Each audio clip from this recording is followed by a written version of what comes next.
জমিদারদের দেখছিলেন সে সময়? দেখছি। ওনারা কেমন ছিল? ভালো, মানে প্রজাদের সাথে কেমন ব্যবহার করতো? ভালোই করছে, খারাপ না। আচ্ছা, তো তখন এই জমিদার বাড়িটা কেমন ছিল দেখতে? সুন্দর ছিল, সব ভাঙে সবাই নিয়ে গেছে গা। আর আপনি এটা কি করেন, ভিডিও করেন নাকি? হ্যাঁ হ্যাঁ হ্যাঁ। প্রায় 250 বছর পূর্বে সুদূর দিল্লি থেকে এসেছিল যে জমিদাররা, যাদের রাজকীয়তার ছাপ আজও চোখে পড়ে এই স্থাপনাগুলোর প্রাচীরে।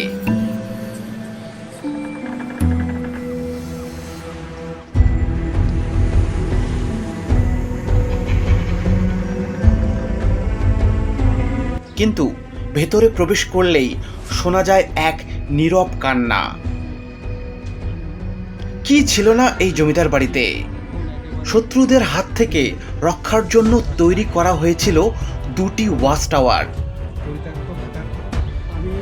বলছিলাম জমিদার নরসিংহ রায় চৌধুরীর ধান করা জমিদার বাড়িটির কথা, যে রাজকীয় জমিদার বাড়িতে চলছে এখন প্রকৃতির রাজত্ব।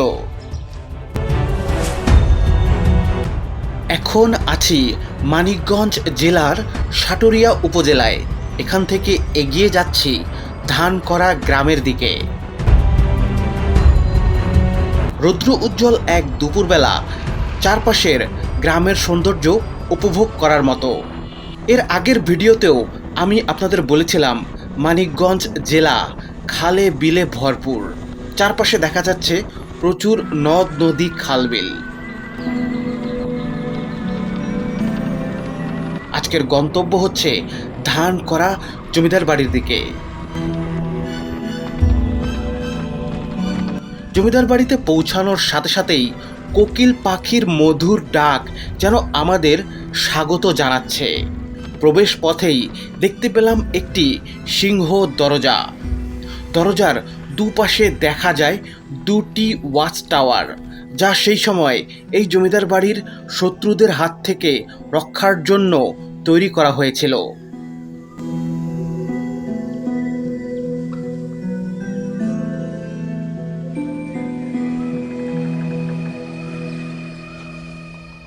সিংহ দ্বারের উপরে শোভা পাচ্ছে একটি সিংহ মূর্তি।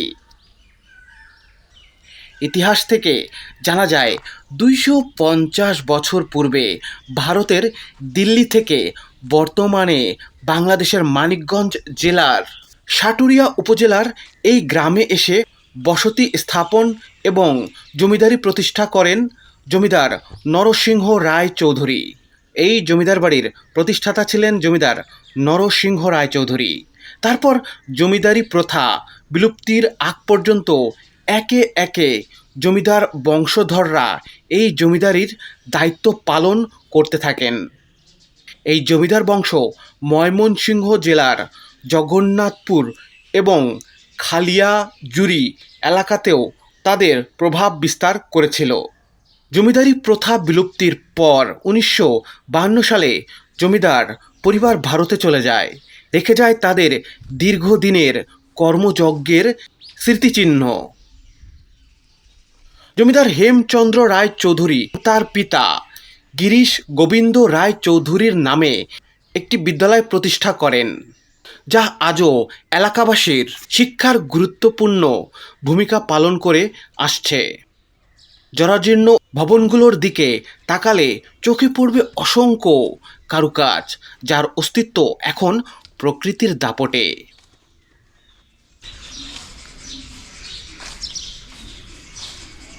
তো ভিউয়ার্স, আমি প্রবেশ করলাম ধানকরা জমিদার বাড়ির প্রাঙ্গণে।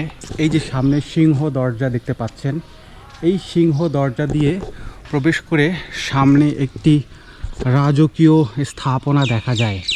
সেখানে অনেকগুলো নকশা আমি দেখতে পেলাম। প্রত্যেকটি নকশা অনেক নিখুঁতভাবে করা হয়েছিল এবং পিছনে এই সিংহ দরজার যে দুপাশে দুটি ওয়াচ টাওয়ার দেখা যায়, চলুন আগে ওয়াচ টাওয়ারগুলো দেখে আসি, সেগুলো কিভাবে নির্মাণ করা হয়েছিল এবং সেখানে কোনো কারুকার্য এখনও টিকে আছে কি না।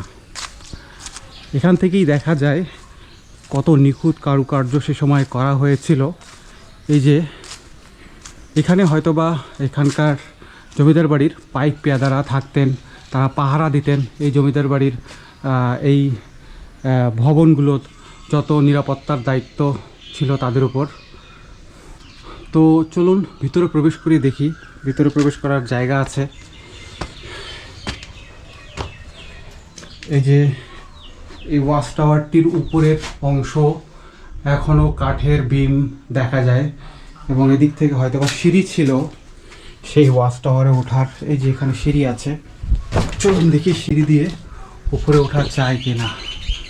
এখন পরিত্যক্ত থাকার কারণে এখানে অনেক পোকামাকড় জীবের বসবাস থাকার কথা, তাই সাবধানে উঠছি আমি। এই যে সিঁড়িটি এখনও মজবুত এবং এখনও ব্যবহারযোগ্য। এই যে উপরে আমি উঠলাম, উপরে আরও অনেক নকশা দেখতে পাচ্ছি আমি। দেখুন কত নিখুঁত কারুকার্য, কত সূক্ষ্মভাবে সেই নকশাগুলো করা হয়েছিল। এই যে উপরে এবং নিচে প্রত্যেকটি জায়গায় সুন্দরভাবে নকশাগুলো তৈরি করা হয়েছিল। এই যে দেখুন কত নিখুঁত কারুকার্য, প্রত্যেকটি জায়গায় ফুল লতা পাতা তৈরি করা হয়েছে। এবং এটি হচ্ছে এই ওয়াচ টাওয়ারের উপরের যে অংশ, সেটি এখান থেকে পুরো জায়গাটি দেখা যায়।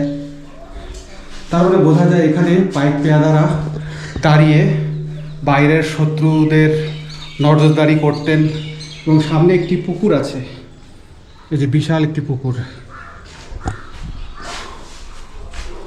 উপরে এখনও মজবুত এবং একটি লোহার অংশ দেখতে পাচ্ছি। আর এই জায়গাটিতে ছাদের অংশ, এটি এই পাশের যে ভবনটি সেটির ছাদের অংশ। এটি অনেক বড় ছাদ। এখনও এখানে হাঁটাচলা করা যায়, মজবুত আছে, কিন্তু আশেপাশে যে আরও অংশ ছিল সেগুলো ভেঙে গেছে, তা দেখলেই বোঝা যায়। এই পাশ থেকে তাকালে যে বড় ভবনটি ধান করা জমিদার বাড়ির, সেই ভবনটির খুবই জরাজীর্ণ অবস্থা দেখা যায়। উপরে গাছপালা দিয়ে ঢেকে গেছে, মানে ছাদে গাছপালার রাজত্ব চলছে।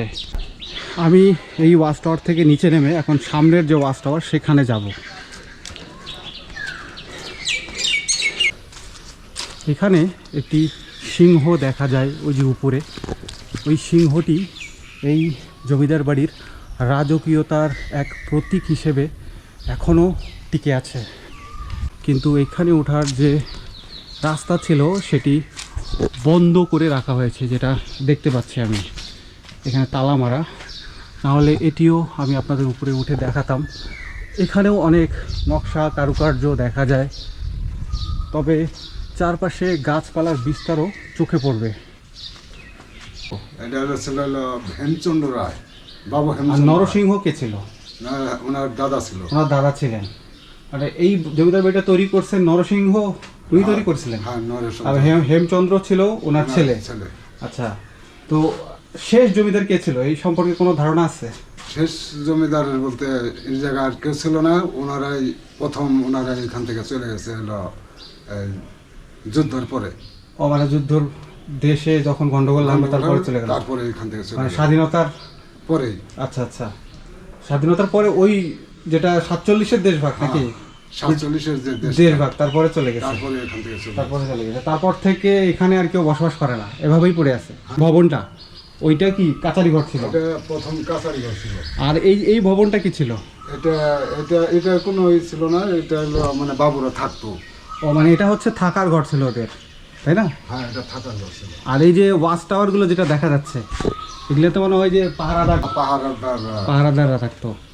প্রত্যেকটা ওয়াচ টাওয়ার এখনও তো ঠিক আছে, আর এটা বন্ধ করে রাখছে না? হ্যাঁ, এটা বন্ধ করে রাখছে। 24টি কাচারি এই কাচারি ঘরের আওতায় ছিল, মানে খাজনা নেওয়ার কাজ হতো 24টি এলাকার এই কাচারি ঘর থেকেই। তো এখানে বিশাল বারান্দা, তবে এই ভবনটি দেখে মনে হচ্ছে না খুব পুরাতন। এটা শেষের দিকে হয়তো বা তৈরি করা হয়েছিল, যেটা এর গঠনশৈলী দেখে বোঝা যায়। এখানকার কাঠ এবং রং দেখেও বোঝা যায়। যে দেখুন জানলাগুলো খুব একটা পুরাতন না, প্রত্যেকটি ঘর এখন পরিত্যক্ত। আর দীর্ঘদিন ধরে এভাবেই পরিত্যক্ত অবস্থায় পড়ে আছে, ব্যবহার হয় না। উপরে কাঠের বিমগুলো আস্তে আস্তে ক্ষয়ে যাচ্ছে, ঘুনে ধরেছে। তো ভিউয়ার্স, এই জায়গাটি দেখুন, রাজকীয়তা এবং প্রকৃতি মিলে একাকার।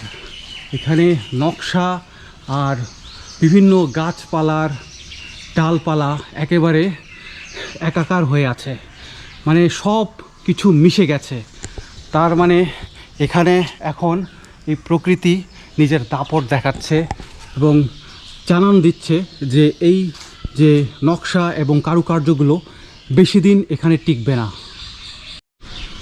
তো ভিউয়ার্স, আমি প্রবেশ করলাম সেই ভবনটিতে যেখানে জমিদাররা বসবাস করতেন।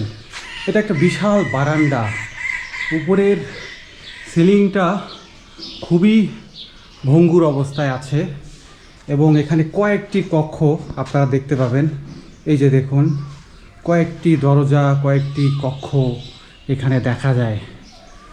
ছোট ছোট কক্ষ আছে, বড় কক্ষ আছে। এই যে এটি একটি বড় কক্ষ, বিশাল কক্ষ, এটি অনেকগুলো দরজা এবং পাশে একটি ছোট কুঠরি ঘরের মতো কক্ষ।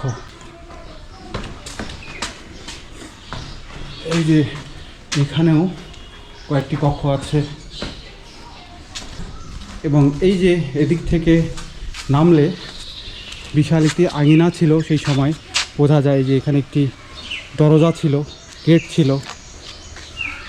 এই জায়গাটি হয়তো বা বারান্দা হিসেবে ব্যবহার করা হতো। এই জায়গাটি সামনে একটি মন্দির আছে এবং তার পাশে একটি ঘাট আছে। একটি না, কয়েকটি ঘাট দেখতে পাচ্ছি আমি, একটি, দুটি, বিশাল পুকুর। সেই সময় বোঝা যায় যে এই ঘাটের রাজকীয়তা কি ছিল, মানে এত বড়ভাবে তৈরি করা হয়েছিল এই ঘাটটি। এবং এখানে একটি মন্দির দেখা যায়। এই যে এই ধ্বংসাবশেষগুলো দেখলে মনে হয় যে এখানে আরও কোনো স্থাপনা ছিল। এই যে অনেকগুলো জায়গা এরকম ধ্বংসাবশেষ আপনারা দেখতে পাবেন। তো ভিউয়ার্স, এটা হচ্ছে দুর্গা মন্দির।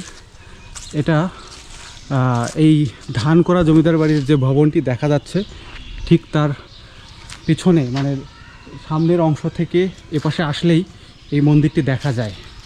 এখানে পূজা হচ্ছে এখন। এটাও কি জমিদার বাড়ির অংশ ছিল? হ্যাঁ, ও। তো ভিউয়ার্সে যে এখানে আরেকটি অংশ দেখা যায় জমিদার বাড়ির। এটা মূলত কি ছিল? থাকার ঘর ছিল না কাচারি বা অন্য কিছু ছিল? এটা কি মন্দির ছিল নাকি? মন্দির ছিল, ও বাবু আমলের মন্দির ছিল। আচ্ছা আচ্ছা।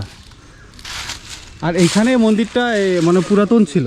নতুন করছে এই যে জায়গার লোক। ও না, পুরাতন কোনো মন্দির ছিল নাকি এখানে? না, এখানে পুরাতন মন্দির ছিল। পুরাতন মন্দির ছিল মানে ওই কোনা পাইলা কালী মন্দির ছিল ওই পাশে, মানে এটা নতুন করে করছে। হ্যাঁ, এই এলাকার লোক পূজা করে। এই ঘাটটি এখন একেবারে ভগ্ন প্রায় অবস্থায় আছে। এই যে ভেঙে গেছে দেখুন, 4-5টি ভেঙে আস্তে আস্তে বিলীনের পথে। এবং সামনে এই বিশাল পুকুরটি দেখা যাচ্ছে, ছোটোখাটো দিঘি বললে ভুল হবে না। এবং দেখুন এই ঘাটের 4-5টি কীভাবে ভেঙেছে। এবং ওপাশেও আরেকটি ঘাট ছিল। এখানে বসার জায়গা ছিল সেই সময়, এখানে জমিদার পরিবারের লোকজনেরা বসতেন। 4-5টি এমনভাবে ভেঙেছে দেখলেই অবাক লাগছে। যে কোনো সময় এগুলো ভেঙে পুকুরে তলিয়ে যেতে পারে। জমিদার কে ছিল? হেমচন্দ্র রায়। হেমচন্দ্র, হ্যাঁ। ও উনি নরসিংহের কে ছিল? হ্যাঁ, ছেলে। তাহলে অমিল বাবু। হেমচন্দ্র রায় হলো অমিল বাবুর বাপ। আচ্ছা আচ্ছা। অমিল বাবুই রাজত্ব শেষ পর্যন্ত করে গেছে। হেমচন্দ্র। হ্যাঁ। এখন আর কেউ নাই? না। আপনার বাসা কোথায়? এখানে? এখানে। জমিদারদের দেখছিলেন সে সময়? দেখছি। ওনারা কেমন ছিল? ভালো। মানে প্রজাদের সাথে কেমন ব্যবহার করতো? ভালোই করছে, খারাপ না। আচ্ছা, তো তখন এই জমিদার বাড়িটা কেমন ছিল দেখতে? সুন্দর ছিল, সব ভেঙে সব নিয়ে গেছে গা। আর আপনি এটা কি করেন, ভিডিও করেন নাকি? হ্যাঁ হ্যাঁ হ্যাঁ। এই জায়গাটা কি ছিল, আঙিনা ছিল? এইটা বাবুর বাসা ছিল ওখানে। হ্যাঁ, ওখানে বাবুর বাসা ছিল। ও বিল্ডিং সব দোতলা। ও আচ্ছা আচ্ছা। আর মন্দির কোনটা ছিল? ওইটা? ওই যে যেটা আছে না, হ্যাঁ, ওই যে মন্দির ছিল, এখন তো এটা দুর্গা মন্দির। দুর্গা মন্দির। আগেও এটা দুর্গা মন্দির ছিল? দুর্গা মন্দির হইতো। আগে দুর্গা মন্দিরই ছিল। ও বুঝতে পারছি। তো আর এই বাড়িটা ছাড়া এই পাশে আর কোনো বাড়ি ছিল না? না এটা ছাড়া না। এটাই ছিল। হ্যাঁ। কোনো ঘটনা জানেন সেই জমিদারদের কোনো ঘটনা সম্পর্কে? কোনো না, ধারণা আছে? আমার স্মরণ না। ছোটবেলায় আসছিলেন এখানে? থাকতাম এখানে, কি করতেন? কিন্তু আমাকে সেই স্মরণ শক্তি নাই। ছোটবেলা, অনেক ছোটবেলায় আসতেন? অনেক ছোটবেলা। ও, গোসল করতে আসতেন? হ্যাঁ মানে গোসল করতে আসতেন? হ্যাঁ। ও, এই ঘাটটা তো আগে সুন্দর ছিল না? ভালো। হ্যাঁ, এটা ভালো ছিল, ওই যে ওরা ভালো ছিল, ওই যে ওরা ভালো আছিল, এই যে ওরা ঘাট ভালো কয়টা ছিল? একটা, দুইটা, আর ছিল। ওই যে একটা, ওই যে ওপাশে একটা ছিল। ওখানে একটা ছিল। তো একটা কি মহিলাদের ঘাট, একটা পুরুষদের ঘাট ছিল? এটা মহিলার গাছ, ওইটা মহিলাদের ছিল, হ্যাঁ। আর এটা পুরুষদের। এটা পুরুষের। তো ভিউয়ার্স, জমিদার বাড়ির একপাশে কয়েকটি লোহার আমি পিলার দেখতে পাচ্ছি। এই যে দেখুন, সেই সময় এই লোহার পিলারগুলো এখানে স্থাপন করা হয়েছিল, এখনও রয়ে গেছে, এবং এই লোহার পিলারে অনেকগুলো নকশা নিচে দেখা যায়, এবং এগুলো একেবারে বড় বড় নাট দিয়ে এখানে স্থাপন করা হয়েছিল। তো সেই সময় এই লোহার পিলারগুলো এই জমিদার বাড়িটির ছাদটিকে মজবুত আকারে ধরে রাখার জন্য এখানে স্থাপন করা হয়েছিল। সব মিলিয়ে এই জমিদার বাড়িটি আস্তে আস্তে তার শেষ চিহ্নগুলো হারাতে বসেছে। এই জমিদার বাড়ি থেকে বের হওয়া যাক। পুরো জমিদার বাড়িটি ঘুরে দেখা শেষ।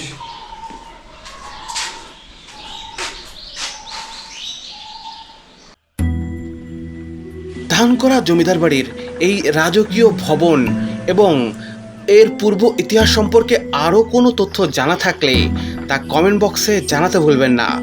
ভিডিওটি ভালো লাগলে লাইক ও শেয়ার করতে পারেন। চ্যানেলে নতুন হলে অনুগ্রহ করে চ্যানেলটি সাবস্ক্রাইব করে রাখুন।